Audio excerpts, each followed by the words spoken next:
Good day.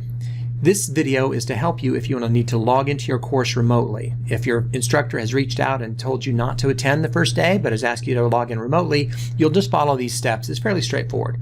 You'll first of all come up here to the Blue Ridge website. You'll click where it says Students. Then you'll go to what's called My Courses, and this is the learning management system we have called My Courses. And you'll log in with the username you've been given, not your entire webmail address, just your username and the password you've set up. Then you're going to log in.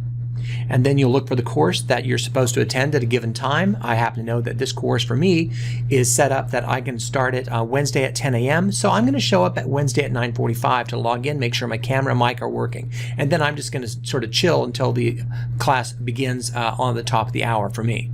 So I'm going to click in there. Now, as your course opens up, you'll notice that there are topics on this side or chapters that you'll go through. Not all of them will necessarily be visible right out of the gate.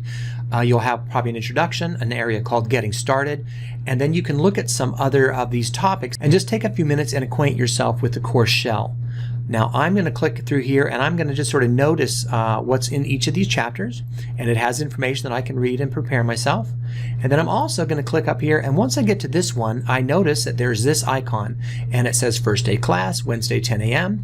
and then there's some information here that it asks me to check in 10-15 minutes before class so that I can get things set up as I said. And then if I do that, at this point, this screen will pop up that might give me some instructions about how to log in and what I should do, but I'm going to go ahead and hit Join Session. We furnish another link that will explain how to use Collaborate as a participant if you're unfamiliar with that. Thank you very much.